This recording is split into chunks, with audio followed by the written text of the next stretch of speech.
Spotify, Apple Music and the rest are secretly fixing your mainstream taste in tunes. Streaming music services like Spotify and Apple Music are diversifying the tunes you listen to, shoring up independent artists and music companies. The worlds are a parade of major label household names: Ariana Grande, Post Malone, Billie Eilish. But hidden below the why? Like Spotify, if the meteoric popularity of streaming has lifted fortunes across the recording industry. But streaming also, the optimism.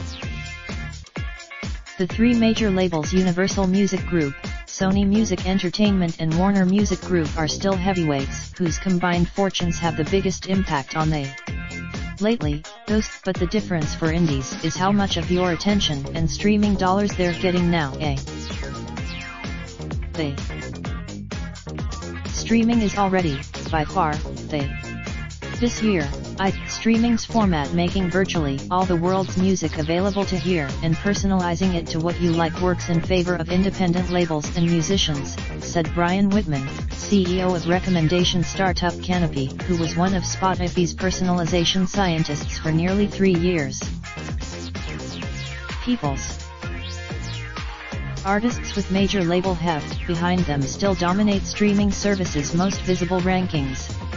The most streamed but an analysis earlier this month found that the world's biggest artists have seen their share of total streams drop significantly over the last 3 years. More than 98. One reason may have to do with independent music's legacy of cultivating artists, and an intrinsic scrappiness required to eke out all the value of a back catalog. Major. The interest in streaming catalog music, material released years or decades ago, is another tide that lifts all boats. When hit theaters but Kovacs' independent label, 11/7, had a bigger catalog blockbuster earlier in the year for one of its legacy bands, M Divided by Cray.